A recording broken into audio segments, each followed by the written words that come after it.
What's up, guys? Welcome to a brand new episode of DC and RC. I'm Daniel Cormier. That's my man, Ryan Clark. And today we have a loaded show. We're going to talk about UFC 270.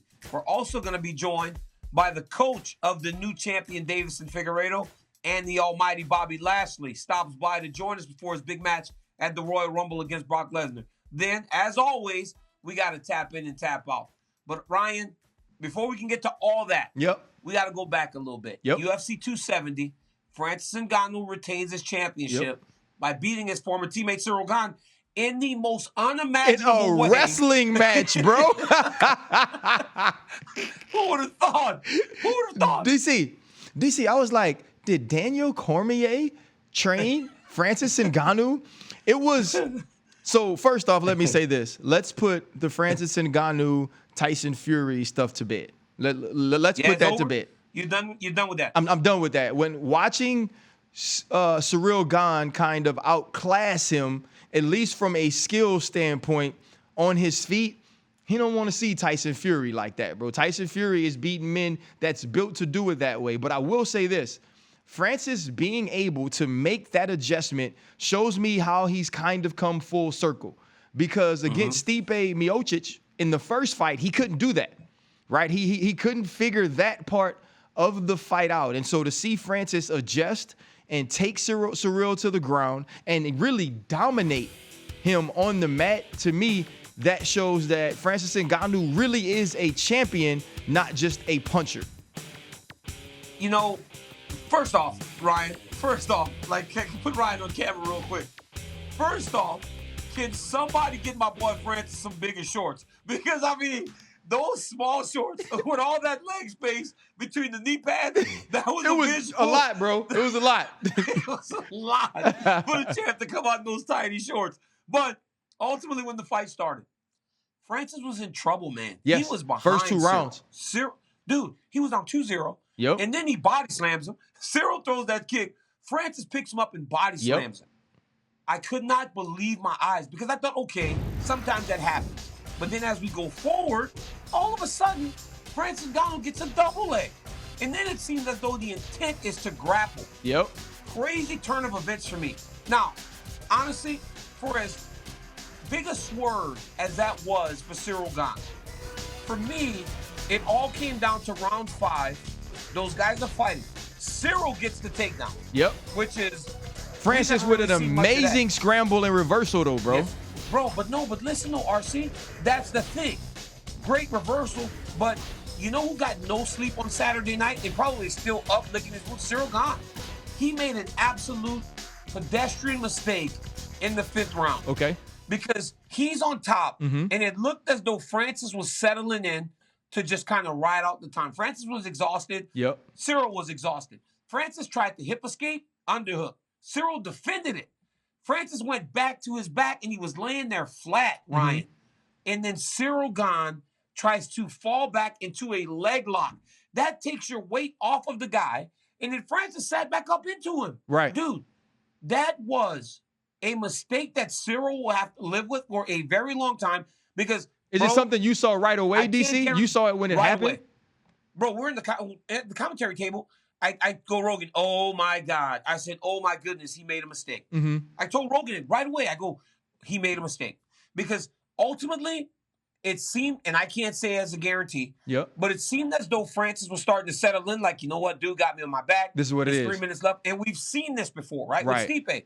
Francis got to the end of the fight, but Francis got to the end of the fight by kind of just resting and recovering, not trying to get finished. It looked like he was settling in, man, and Ciryl Gane may have been on top of him for another 2.5 minutes, and he would have won the fight. It literally came down to one mistake. So crazy. DC, we kind of talked about this before the show, and the striking of Ciryl Gane was sharp, right? The jab was working, but it didn't seem like he was trying to deliver much punishment or that those punches had a ton of power behind it. And then when you watch Francis get takedown after takedown after takedown, you started to see, okay, and maybe his takedown defense isn't what we thought early on in his UFC career.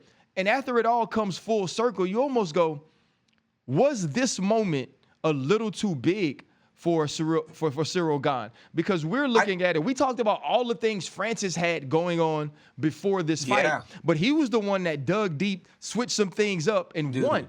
Was it a little too big for Ciryl Gane? It was very impressive. I was very impressed with Francis making those adjustments. So make no mistake about it when I say it was Cyryl's mistake, but we're talking about a guy that's 10-0 that has been fighting MMA for like 2.5, 3 years. So a young guy like that is going to make mistakes, especially in those big moments. It really is a credit to Ciryl to be in this position because nobody's there that fast. But I don't know if the moment was too big. I just don't know if he was prepared. Because the reality is this. Francis did a really good job getting the takedown with the double leg. But everything else was Francis literally being so big and physically strong. But Cyryl's big and strong, though, DC. Yeah, but Ryan. It's different. They look the same size at weigh-ins. Francis had to be 270 inside the octagon, it looked like. He was way bigger. Okay. His leg, this dude's thigh was the biggest thigh. That's probably why his shorts are so little. No, it looked like when he put them shorts on, they went up because his leg was so much bigger than it was. DC. He weighed 260. They weighed him. So they're telling me in my ear that he was 260 during the fight, but he looked like he gained so much weight. Gane was 240. So Ciryl might have Ciryl might have been a little lighter, a couple pounds lighter. But dude, Francis was so much bigger that he was just getting to his body. And it's like, Ryan, you've wrestled with people before. Yeah. You wrestling with a guy around your size when you guys are playing around is okay. But the moment that big dude grabs you, the offensive lineman, nothing you can do. Nothing you can do. And that's what I felt like happened with Ciryl and Francis. You know, you talked about Ciryl being 10-0 and only being 2.5 years. And that's a real fast track to get an opportunity, not only to be an interim champion, but to be the undisputed champion. And it almost seemed that Dana and the organization was pushing him to be the guy. There's no John Jones. Stipe can't really get a fight. And we all know kind of the contentious position it's been in negotiations with Francis and Ngannou. So the fight ends, and immediately the first thing I see is Dana's not in the octagon. That's the first thing that I see. When you see this happen, DC, does this kind of strike you as odd? Do you understand it? Is it something that normally happens? Or are you like, nah, something's afoot here that's different? Because this is the baddest man in the world, DC. Bro, honestly, it wasn't even just the belt. I don't think Dana was there for the main event. I didn't see him. Wow. Right? So when Mick Maynard got up to go and put the belt on, granted, we have seen this in heavyweights before. Do you remember when Stipe beat, I don't know who he beat, Francis. It was Francis. When Stipe was upset by the way that Francis was getting promoted, he took the belt from Dana and his coach put it on him. Right. So we've seen these types of things before. That's different, though. So yeah, I get it, but like it was the athlete being upset with the promotion, so he didn't let him. This was I don't know. I mean, I've seen other guys strap the belts before, but generally in international events. This was the first time I've seen a champion win on US soil and not have Dana put the belt on there. And I honestly don't know the last time Dana has not been at a post-fight press conference. Right. So we are in uncharted waters here. But not only because of the reaction the UFC's given, Ryan, but also because of where Francis stands in this position. Francis is in a position that not many people get to in regards to negotiations. Okay. It seems as though he's more than willing to die on his sword.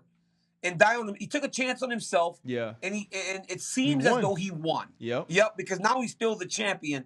And now we're gonna see, this is unprecedented. This is going to really tell you how people are going to go about their negotiations, because we've never seen this before. So here's my question, DC. I remember, bro, probably few weeks into this show, we are talking about Francis Ngannou, Ciryl Gane beats Derek Lewis, and you're saying that, okay, right now I take Ciryl over Francis. Well, you were wrong. That's first and foremost, right?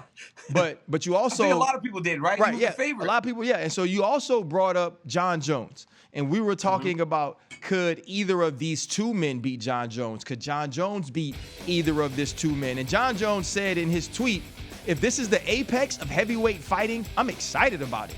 I got some more records to break. And then he says, I love how everyone gets so impressed with the new guy, laugh out loud. And he's like, y'all ready for daddy? Another LOL to finish that one off. And so when you look at Jon Jones' tweets, it almost seems that watching that fight with the two guys that are supposed to be tops of the heavyweight division, he's actually more encouraged or has more confidence that he could be the heavyweight champ of the world. Does the fight in any way change your mind of how you saw these guys against Jon Jones? Does Francis adding the wrestling make you think, okay, now he has not only the stand-up power, but he could take him to the ground as well? You know, you got to remember, Francis Ngannou, the reason Ciryl Gane doesn't attack him in the way that he does other guys is because the danger is so present against Francis. That will never subside. He will always present that problem for anyone. Now, for Jones, he looks at that and he gains confidence from watching them in the fight playing out the way that it does. Because if Francis has to use wrestling, he feels as though he's a better wrestler. Right. He will be able to handle that, especially if he can avoid the power. For me, it's about Jon Jones needs to fight, right? Yes, somebody. At some point, you got to fight. Right. You got to fight. Like, it's one thing to be the champion, defending, fighting, or getting away. Even when him and I were going through our thing, he would get suspended, but then he would come back and he would fight. Even if that meant fighting over in St. Preux whenever I was hurt. But ultimately, he was fighting.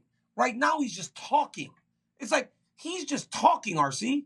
It's like, when are you going to fight? Because for as bad as it was, Francis had torn meniscus, Francis was hurt, Francis had bad training camp, all these things. Francis still fought. So you can say, well, they're not that good, but ultimately, they're still in there doing their thing. Why aren't you in there doing your thing? Right. You are one of the most talented mixed martial artists of all time. Why aren't you in there doing your thing against these guys opposed to judging them?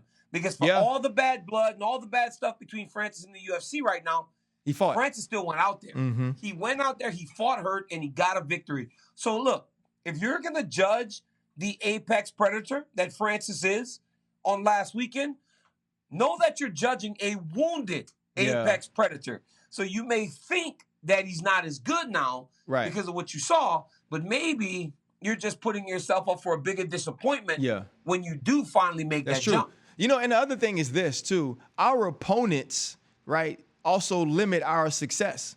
If I'm fighting someone that I'm completely better than, of course I look amazing. But if you're fighting another person who's one of the best in the world and you're also nicked up, it's going to be an issue. You're going to have to adjust. You're going to deal with some adversity. That's the way it goes. And Chris Brown, man, in one of his songs, he got a line, and he say, "How you gonna hate from outside the club?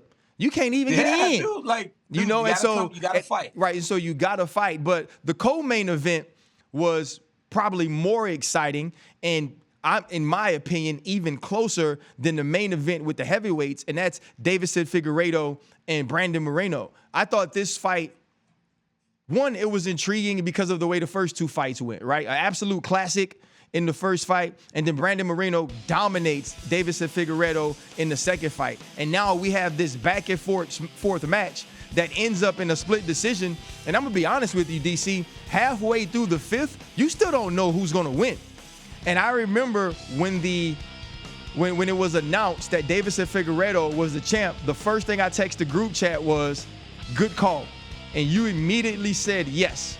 Tell me why you believe that Deiveson Figueiredo was the winner. So it was moments, right? And I cannot wait until we're joined by Henry Cejudo to talk about these moments. These moments that dictate the fight. But if you look at the scorecard, now this is where the confusion is built. Round number 4, which I thought was Brandon Moreno's best round. Me too. 2 judges gave it to Deiveson Figueiredo. Yeah. That's where the confusion, I think, lied. Because I thought Moreno won round 2, round 4. Figgy won 1 and 3. And then round 5 kind of determined who's going to win the fight. And I thought Brandon Moreno fought a pretty good 5th round. And he got dropped in the 5th, though, didn't he? He did get dropped. He got dropped in all the rounds that outside of round 1, where Deiveson just landed more. Round 3, he got dropped. Round 5, he got dropped. So 2 and 3 and 5, easy. But round 4, it felt like Brandon Moreno, after getting up off the campus, had his best round. Yes. And 2 judges scored it on the opposite side. So it's in the scoring where there becomes issues. Now, forget about the issues with the scoring. No one was upset that Figueiredo won the fight. No, it was I agree. A close fight. Yep. You're not mad with whoever the victor was. But what it did do is deliver. Deiveson Figueiredo showed that in 4 months, he changed who he is as a fighter. Outside of the last 20 seconds of round number 5, he was actually able to stay within himself. That destroyer, that brute that he has come to be known as a fighter was put on the back burner for a long time. Until the very end of round 5, he kind of started throwing caution to the wind. That showed that this dude doesn't have to just knock you out anymore. He can go 25 minutes and get the job done against a very, very tough, very well-trained Brandon Moreno in enemy territory. Because, bro, when Brandon Moreno hit the curtain, crazy. That place went. There were so many Mexican flags in there. That's it awesome, was bro. Unreal. It felt like we were back in Mexico City when Cain Velasquez. But doesn't that bring you to like back to boxing too, right? When we had all of these great Mexican fighters, and you know they would come out and it was like they had the whole nation behind them. It really seemed that way for Brandon Moreno, which makes it even more impressive that Deiveson Figueiredo is able to remain composed. I think the one thing that always stands out to me when these two fight is the Deiveson Figueiredo that I became familiar with was an absolute killer. When the gloves touched you, it was likely the end of the fight. And Brandon Moreno has somehow totally taken that part of the fight out of it with Deiveson Figueiredo. Even with the knockdowns, he pops right back up and he's right back into pressuring Deiveson Figueiredo. And so I think it's amazing that he was able to adjust, whether it's from the first fight to now, the second fight to now, to become someone who understands, okay, I'm gonna take the front leg kick every time I have it. I'm gonna stop the movement, right? I'm gonna learn different ways to win. But after watching this, I don't know if I'm comfortable with this ending in a trilogy, DC. Is this the rare time a fourth fight is warranted? Well, when you won 1-1, right? We went 1 each side in a draw. So then you can say, hey, why don't these guys fight again? Now, Brandon Moreno has improved to the point that not many people recognize the guy from before. But Figgy, once again, has gotten better. And he also landed takedowns when he needed to. He controlled them against the side of the octagon when he needed to, but it was ultimately his power what really did dictate the fight, as we have come to know from Deiveson Figueiredo. When you say fourth fight, I say sign me up. I mean, especially when they're both saying, let's do it in Mexico City. Yeah. If Anaheim was crazy and it was an hour and a half away from Tijuana, Mexico I City, love bro. the way I love the way Brandon Moreno says Tijuana. He goes, Tijuana. He said, they're very close to Tijuana. I love that. If they bring that fight to Mexico City, that place will be on fire. And for Henry Cejudo to be in the corner of the Brazilian going into Mexico City, Ryan, you place know to go that's the nuts. type of stuff I love. Hey, I'm gonna have to come down there, bro. Hey, because you petty. Hey, bro, because you petty and you're messy. But you know what though? Hey, for all of the former champs I know, this would be one, you. Right? You're the pettiest and the most messy, but there may be a former champ, right? That's a little bit more petty and messier than you, and that's Henry Cejudo, and we got him coming up. So I just got the word that we are now joined by Henry Cejudo, an Olympic teammate of mine, another UFC double champion, a guy I have not spoke to since I saw him so recklessly training my arch rival. So for the first time since I saw you with John Jones, Henry Cejudo, how are you doing, my friend?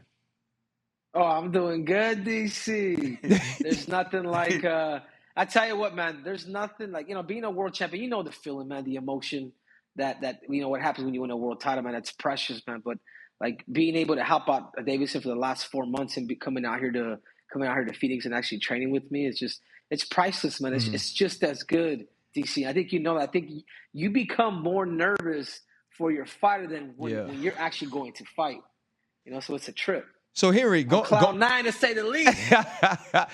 Hey man, listen, I already see the crown, bro. We got the belt, pillow, everything. I'm constantly reminded by DC that he's a 2-division champ. He never lets me forget, man. And we all remember what you've done, man. Whether it's Demetrius Johnson, TJ Dillashaw. Going into the fight, though, did you know what Deiveson had to do? And when you were sitting on the side of the octagon, what were you telling him to get him through that fight with Moreno?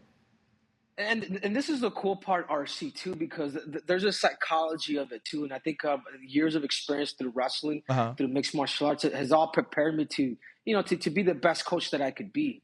And I remember before we went up to actually fight, I'm like, boo, boo, boo, boo, boo, boo, boo.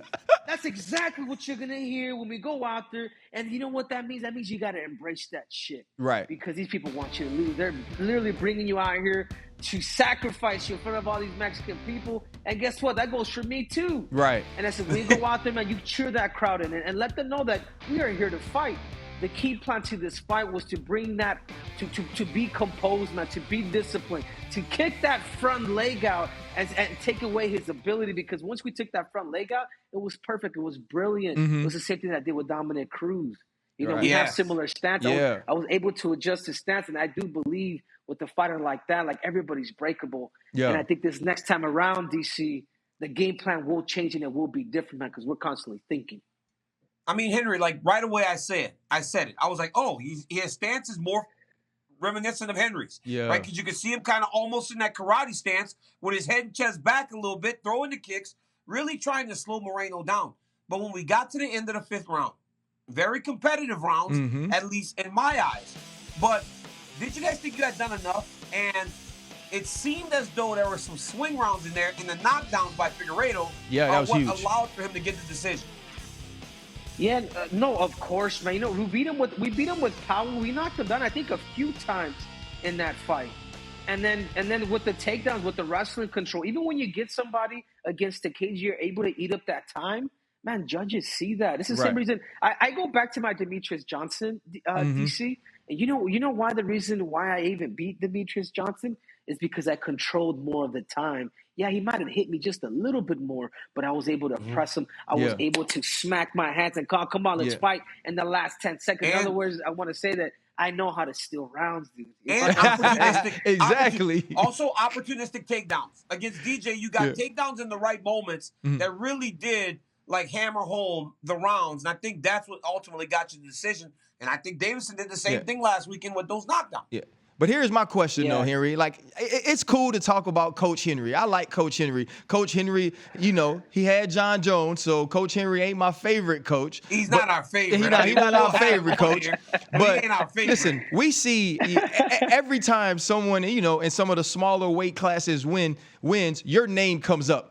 Could Henry Cejudo be the next to fight him? When you're on the side of that octagon coaching and you see your fighter get that belt after the fight, that doesn't give you that itch that it's about time you get back in there?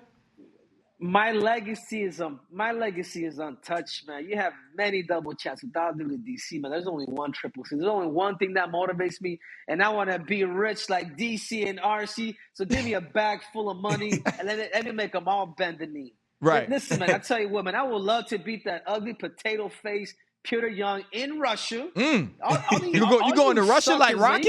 Hell yeah. Okay. Hell yeah. I'm going out there like Rocky in style with my Gucci shoes, chinchilla suit. I'm going out there. I will massacre that dude in front of his own country. The only thing is, man, that's it, man. I just want that bag full of money, man. Right. I believe I deserve it. I'm actually enjoying coaching right now. I have Zhang Wei Li, because if you really see that fight, in my opinion, man, like the way I see as a competitor, she won those first 3 rounds, man. The takedowns, everything that she did. Okay, we lost in a split decision. You know, and then we have Chris Sarver who's going to be coming out and training. I have Yuri who's coming out next month. Okay, he's going to be fighting against Glover Teixeira. So now it's me against Brazil now. So you're getting all the champs. You're getting high level athletes that are seeking you out, Henry. Now, why though? Because of the mentality, you think these guys just recognize? Look, we say it all the time on the broadcast. Henry Cejudo's a winner, right? Yep. So even though I get mad at you and I might put an expletive Henry Cejudo, the reality is Henry Cejudo's a winner.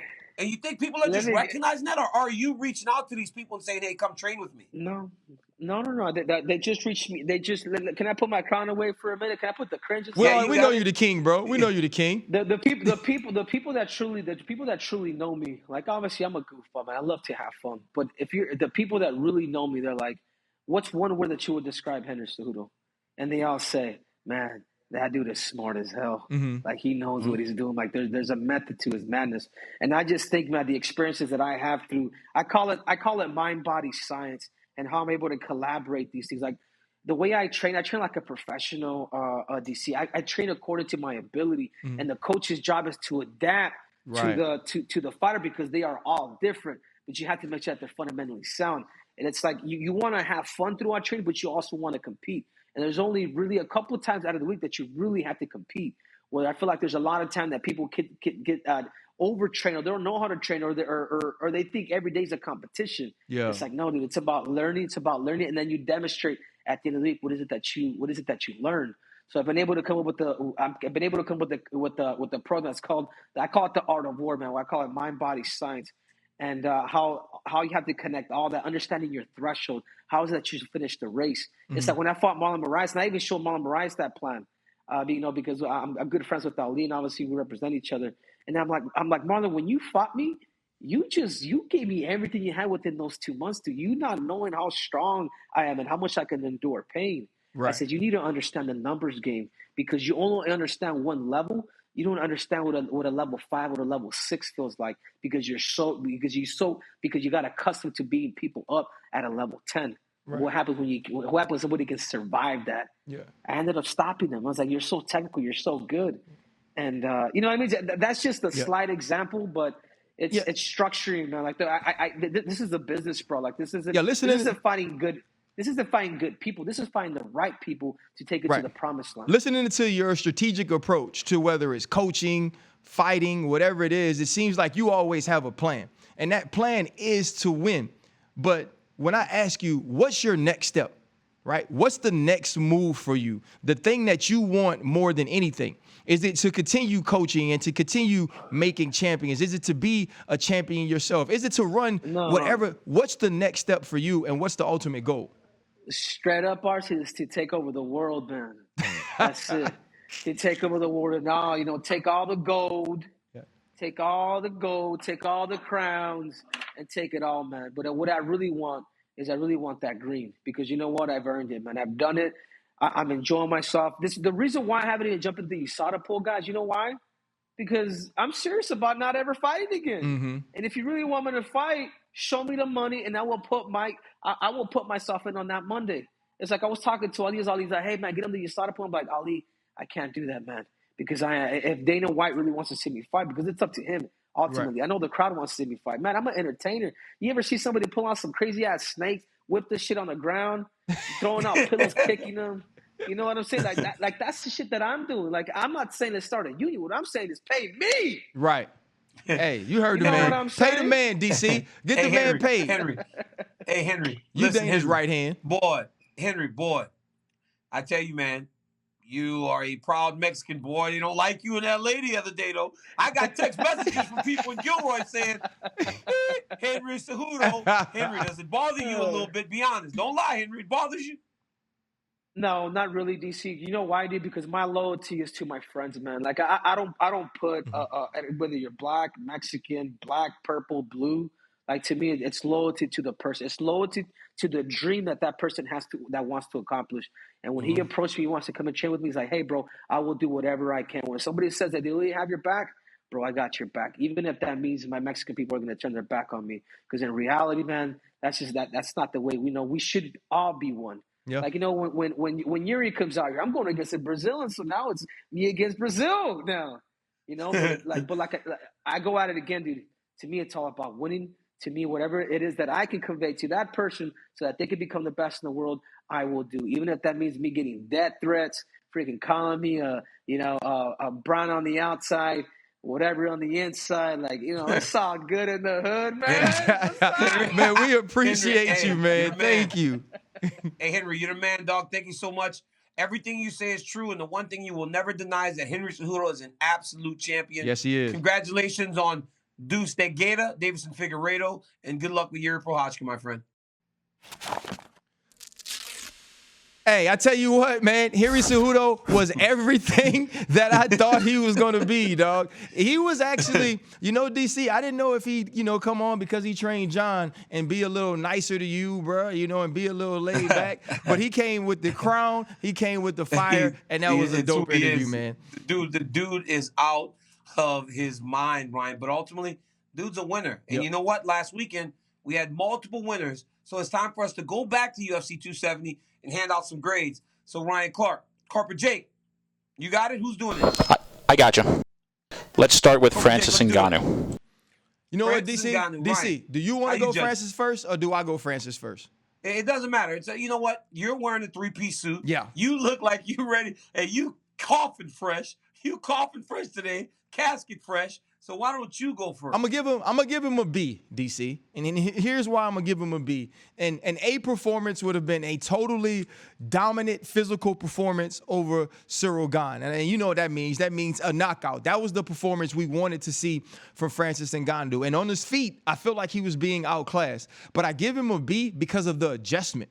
Because he understood it's about winning. It's not about style points. It's about getting that belt around your waist after the fight. And I thought Francis Ngannou did everything he needed to do to get that. Yeah, honestly, Ryan, I think I'm going to agree with you. I'm going to give him a B, but a B minus. Because I agree with John Jones. If you watch that, you gain confidence from seeing him fight in that way. Hurt, whatever. Having to wrestle, yes, impressive. But it's not the guy that has knocked people's head to the moon. So, yes, I will give him a B, but I'm going to give him a B minus because I know that Francis can be so much better than he was on Saturday night. Corporate Jake. All right, time for his opponent's grade. Ciryl Gane. DC? I'm going to give Ciryl Gane a C minus. Or actually a C. I'm going to give him a C because a C is average. And I thought the fight was good early, bad in the middle, and then just a mistake cost him in round number 5. So I'm going to give him average because Ciryl, again, will look back on this and really learn from it. Now, do I think that Ciryl Gane will still be a champion at some point in his career? Yes. I just think that this is a learning experience that he will have to build from, and I think that he has the team in place to get that done. But I'm giving him a C. I'm going to give him an average score. I'm going to give him a C minus. You didn't want to give him the minus. I'm going to give him the minus. I give him the C for the performance, right? When you don't win in fighting, it doesn't necessarily mean you failed because it could mean that the other person was just better. And that's what it was this night. I don't feel like Ciryl Gane laid it on the line like you have to when you're trying to take the belt from the champion. That's the minus to me. That he didn't say, you know what? This isn't going my way. As of now, I'm probably not going to win it. I have to do everything I can possibly do to win this fight. It almost seemed to me like at some point he thought to himself, I have time. And that's not necessarily always true in this sport. You don't always know that it's going to get back. Exactly, that it's going to come around again. So I give Ciryl a C minus. What's up, Corporate Jake? All right, we'll move to the co-main event in the new flyweight champion, RC, grade Deiveson Figueiredo's performance. Oh, I give him an A. Deiveson Figueiredo didn't beat a guy who wasn't game. He didn't beat a bad Brandon Moreno. He beat actually a very good Brandon Moreno, and he beat him in a different style than we've seen him win fights previously in his career. So this not only isn't a passing grade, he excelled. It's an A for Deiveson Figueiredo for me. I completely agree with you, RC. I give him an A. I'm never going to give an A+ because an A+ has to be absolutely that's perfect. Perfection. Yep, that's perfection. Right? That's perfection, and perfection never really happens inside the octagon. But as close to perfect as you can fight in that scenario, I think Deiveson Figueiredo did that. And so I'm going to give him an A because for all the reasons you said, Brandon Moreno was on par with Deiveson Figueiredo. He just came up a little short. So I'm giving him an A for that. Corporate Jake, what you got? All right, if you gave Figueiredo an A, DC, what are you giving Brandon Moreno? A B. I'm giving him right below him because he did not fight bad. No. I may even give him a B+. I was about to say, DC. He's just a little bit less than what Deiveson Figueiredo got. You got to remember, it comes down to moments. And the moment that won Deiveson the fight was the knockdown in round number 5. Yep. So we're talking about 24 minutes outside of the knockdown, Well, where they're the these same. two were exactly the same, Yep. as close as you can get in a title fight. So I'm giving Brandon Moreno a B+, man. He fought well, and he can build from this. And like Ryan said earlier, a fourth fight is warranted, so you can't feel too bad about losing your belt in the trilogy. No, I absolutely, I give him a B+ as well, DC. I thought he fought as well as he could have fought for those 5 rounds without winning, if that makes sense to you. That he was right on the cusp of winning. The judges' scorecards are what they are. I also agree with the decision, but had his name been announced and his hand held up in the air as the champion, I'm not sure many of us would have disagreed. All right, guys, one more. Michel Pereira was victorious in his welterweight bout on the main card. RC, what grade would you give him? I give him a B. I give him a B because he won the fight and he also dealt with adversity. This wasn't the normal let's backflip off the cage, the dude's on the ground, I'm gonna flip on top of him instead of, getting in and mount. It wasn't that fight for him. You saw him adjust to the pressure that was put on him in the first round, get cut and come back and be a more disciplined fighter, and then finish the fight throwing bows, right? Trying to put his opponent out. And so to me, that's a B performance for him because it wasn't perfect. It wasn't an A because I don't feel like it was that type of dominant, but it is more than a passing grade. And for him, to me, it shows growth and evolution in the fighter that he is. I'm going to give him a B-. Pereira fought well, but the minus is for the circumstances. Andre Fiallo took that fight on very short notice. He was able to pressure Michel Pereira. He was able to have a lot of success early. But Michel gets that B because of the adjustments he made. His cardio held up beautifully. The body kick was ultimately what allowed for him to break Fiallo down. And as the fight went longer, you can see that Michel was starting to take over. But here's the problem, Ryan. Michel knew about the fight long before. So what if Fiallo was more prepared? Yeah. What if Fiallo had the same training camp? Right. Does Fiallo win the fight? Because it seemed as though early he was on his way to doing exactly that. That's why I give Pereira a B-. But the reality is Michel Pereira has now won 4 fights in a row. He has now shown that he can really stay within himself and not make mistakes that cost him fights inside the octagon.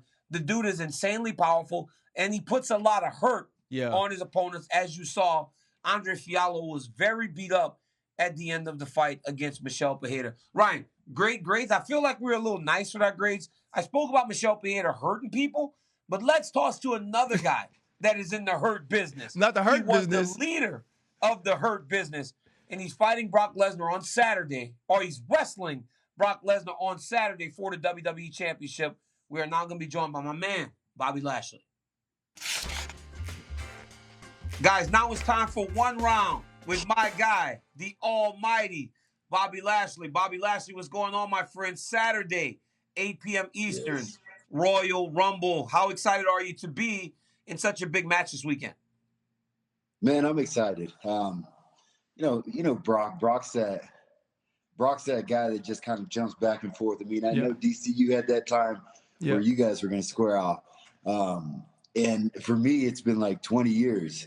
Everybody, as soon as I came to WWE, people were saying Bobby and Brock, Bobby and Brock. Yeah. And over time, I never said no. So I never knew why it didn't happen. So it's finally happening now, and it's cool. It's a good build up. Bobby, so when you talk about a dude like Brock, right, and he's kind of this bigger than life, not only actual human, but figure, and now you're in that same arena. Do you take pride in how far you've come in your WWE career? Oh, absolutely. I just came back after 17 years. I mean, I took a 10-year off and then I came back. I mean, so it's my career has been crazy. I started back in WWE in 2004. Right. And we're in 22 right now, and I'm still doing this. Yeah. So and then being at the level that I'm at right now, I'm not coming back less than. I came back more than. I came back.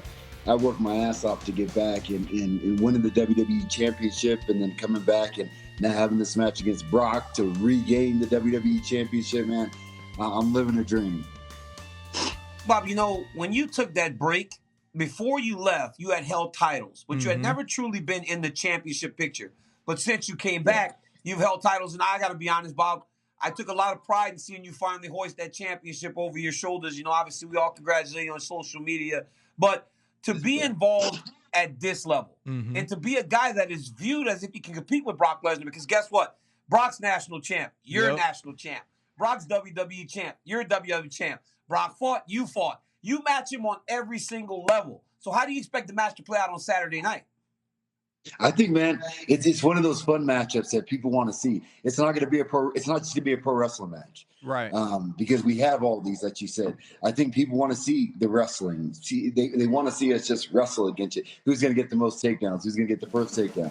People want to see that, and then they want to see who can fight. If this thing breaks out into a fight, who's going to want to fight between Brock and I? A lot of people have talked about that, and then now in pro wrestling, I think we got to give them a little bit of everything for this match.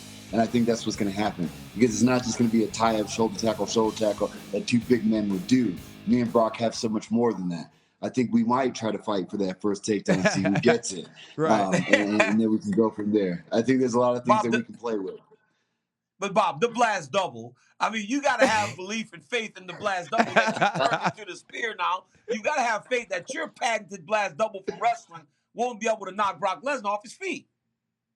Man, I'd knock him off his feet. I knocked down houses with that thing.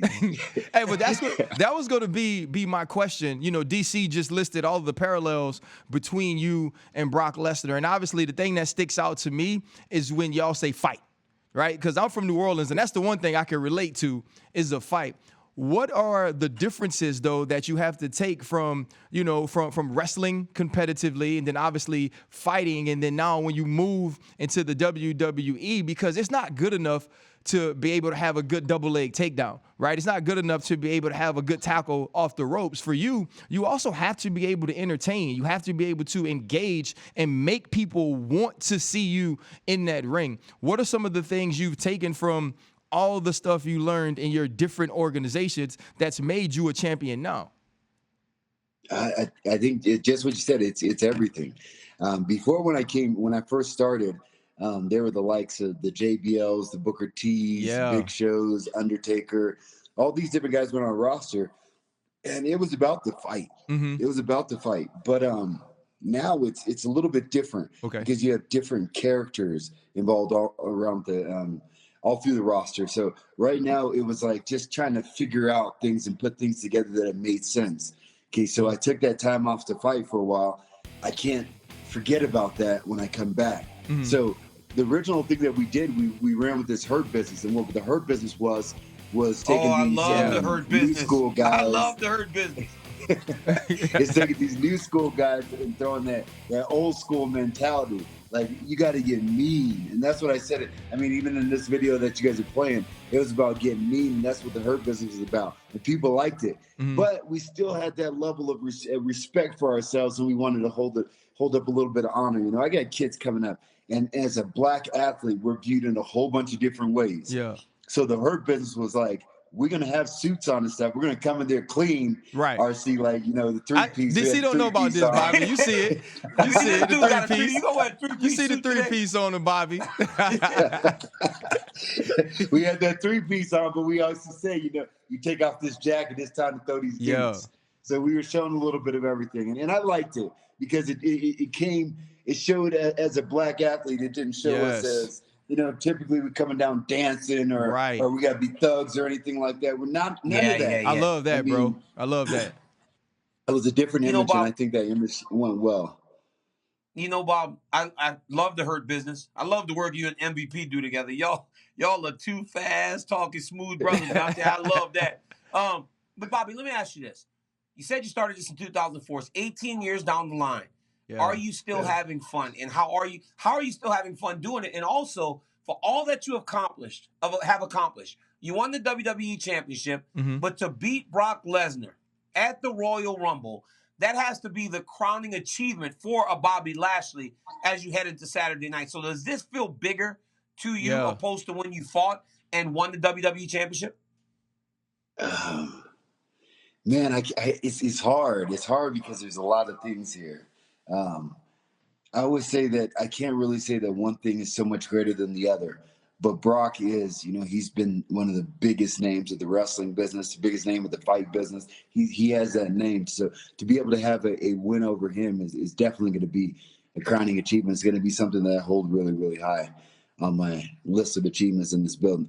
But I don't want to take away from some of the other guys. Like, I beat Drew McIntyre at WrestleMania last year, which Drew is going to be the history of this business. He's going to be the future of the wrestling business. I can see that guy doing things that he's going to transcend the wrestling business over time. So he's a big name that hasn't blossomed, but it's going to be something that I look back on and say, that could have been one of my biggest matches. Yeah. But right now, I mean, to have a win over Brock and to beat him for that WWE championship, I think it's going to be right there on the top, if not the top 2, top 3, or whatever. It's going to be definitely at the top. Well, I'm gonna say this, Bobby. I'm not as tough as either one of you two. I don't ever claim to be.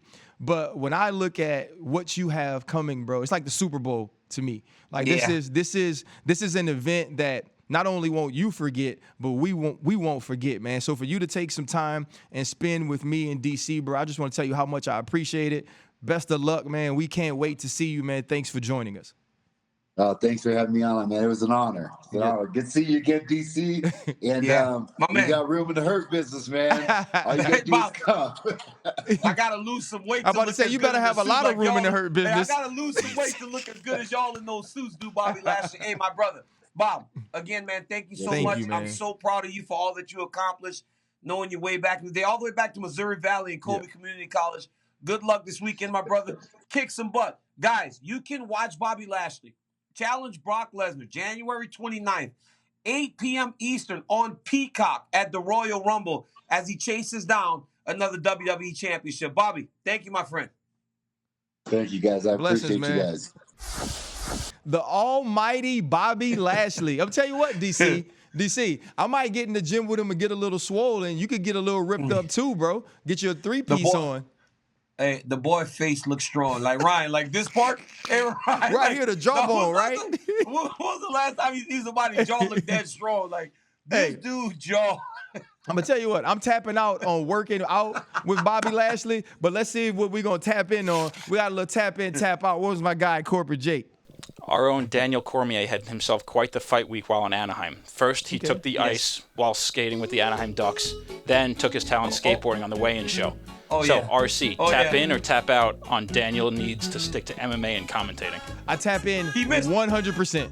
I 100% tap in that my dog is an amazing fighter, a A1 analyst, but he clearly has no other athletic abilities, and that's what it is. DC, stick to what you know, bro. Hey, no, listen. I am the most elite athlete the UFC has ever seen. Bro, look at the skateboard shirt, maybe the skateboard. Look at that, DC. But dude, I stopped some pucks in hockey. I actually was able to DC, you look like one of your legs shorter than the other. Look at you, bro. Look at you, dog. It's like, look, watch Ryan, I have mastered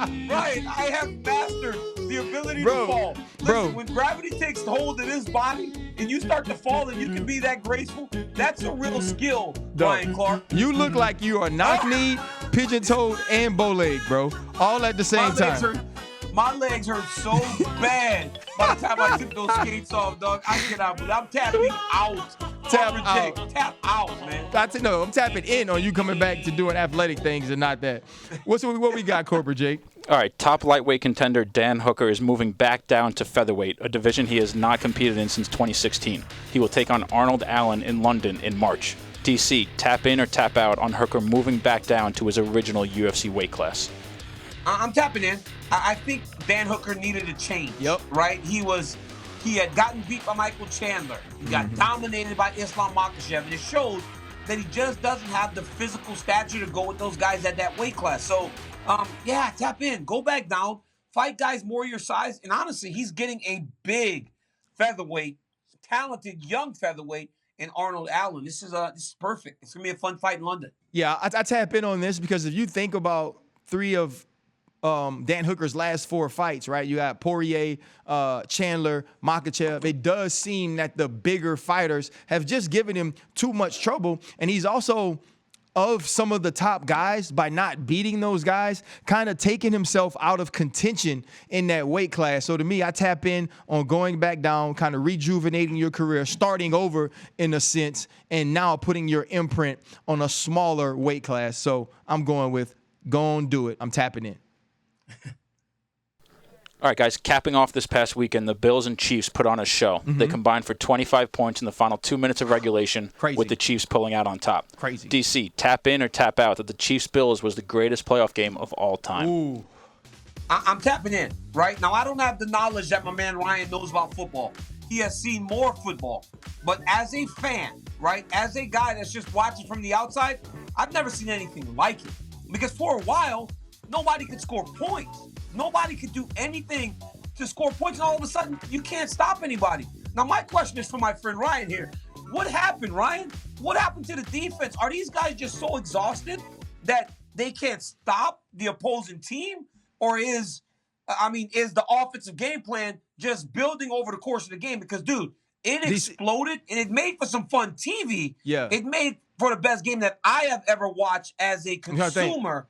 But to the insiders, you guys got to be looking at it like, what the hell is going on? You know, just in recent times, Philadelphia, New England Super Bowl, I thought that was an excellent game. New England, KC, in KC when Tom wins, that was a great game. The New Orleans Saints and the Rams, for different reasons, was a great game. Yeah, but that was crap. They cheated in that game. Minnesota. And now Sean Payton's leaving. Look at what happened. You see all this stuff. The Minneapolis Miracle. Right? Yeah, that was ridiculous. Another great game. Thank you for just sticking the knife in my back, Ryan. I thought about it after I said the first one. I'm gonna go with tap in for this reason. I have never seen 2 quarterbacks so talented play at the top of their talent. I've never seen that in my life. Two dudes so good play almost perfect football games for their skill set. Never seen it. Wish that some defense would have been played, but it wouldn't have made for as fun of a game. What happens in that situation, though, right? Like, why are those guys why can't they DC, stop? I don't know. I don't know if we can say this on ESPN Plus. There's a saying that your booty hole get tight.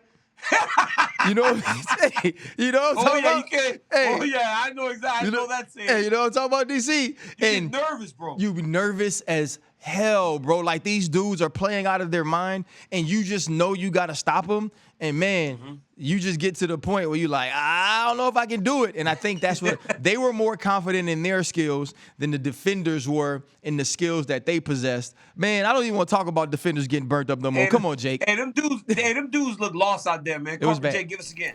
Guys, our favorite league outside of the UFC is back. Pillow Fighting Championship pay-per-view Pound Down is this Saturday and features former UFC fighter and McGregor's first opponent, Marcus Brimage. So, RC, tap in or tap out, spending your Saturday night watching some pillow fighting. Hey, well, I'm going to tell you what. Here's why I tap in just now. I was about to tap out. Are they letting people that are this disproportionate in size fight each other? Because if so, I'm going to tap in, because that means somebody might go to sleep with one of these pillows if we got 110-pounders fighting 140-pounders. But well, this is absurd. This is absurd. I mean, this is absurd. And Ryan, Marcus Brimage is going to be fighting in Pillow Fight Championship. He fought McGregor at some point. Yeah, and, like that's crazy. On? Like, and also, what's the salary for a Pillow Fight Championship fight? Like, it's not high. How much is everybody getting paid to go pillow fight? It's not high, DC. And Ryan, what's in the pillow? What is it worth to fight the pillow? Like, I mean, $500. Is it worth $500 to go and pillow fight? What's crazy is it's on pay-per-view, bro. It's on pay-per-view, and so that means somebody making some money for $12.99. DC. Well, I mean, and they got some sick people in this world. DC. Let me tell you something. They got some sick people in this world, man. One time I was talking to Roxanne Modafferi. She said that people always ask her for her socks. Her socks. So people want to watch pillow fighting, man. I don't, and I'm definitely not watching pillow fight, especially when they got football games on, especially the way that the playoffs have been this year. Every game ending on like a field goal outside of Kansas City and the Bills last weekend. I'm watching football, man. I'm not going to be watching people swing pillows at each other. It's on Saturday. We play on Sunday this week. Both games are Sunday? Yep. Yeah, I'm gonna do something else, man. I'm gonna spend my time doing something else. I don't know what, but I'm gonna spend my time doing something all I else. can say, DC, that's a great place to wrap the show because none of us want to watch pillow fighting. I am intrigued if there are no weight classes though, because imagine me pillow fighting you. That might be fun. You know, I throw a little shoulder in there. Hey, RC. I'd like to schedule Corporate Jake for a pillow fighting competition because guess what? People don't realize how massive Corporate Jake is. Corporate Jake ain't a little dude. I'm down. Jake's like 6'7", 290 pounds. Like, I'm just, okay, maybe he's not that big. But no, we can make Corporate Jake as big as we want to. Nobody's ever seen him. They just hear his voice. Just a voice. That's fine. And he's kind of got a soft voice. You know what I'm saying, right? I got a little soft voice. You know, you think I want to throw Corporate Jake down. What about this show, though? Throwing Corporate Jake down. You got to think, what about this show, though, man? We had Triple C. We had Bobby Lashley. Went over 270. We understand what's going on. I'd like to see Corporate Jake versus Bobby Lashley in the main event. I don't want to see that. SummerSlam. I don't want to see that. They're about the same size. Corporate Jake versus Bobby Lashley. The Almighty. The invitation is out there. You versus Corporate Jake for that WWE Championship. You will win on Saturday night. We need Corporate Jake here, bro. We need Corporate Jake here. That's my boy RC. We're going to see y'all next week. Peace. Thanks for watching ESPN on YouTube. For live streaming sports and premium content, subscribe to ESPN+.